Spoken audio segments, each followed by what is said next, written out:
星期日，学校组织春游，每人要交100元。儿子回家说：“妈妈，我不去春游了，太贵了。”但是第二天，儿子一到家就说：“妈妈，能给我100块钱吗？”妈妈问：“为什么？”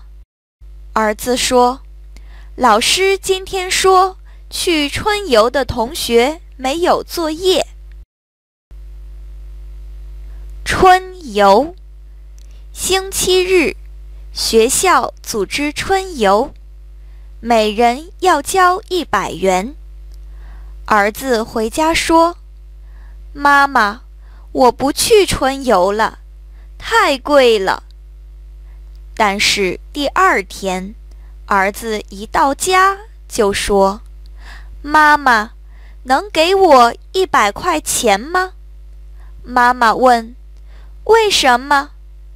儿子说：“老师今天说，去春游的同学没有作业。”春游，星期日，学校组织春游，每人要交100元。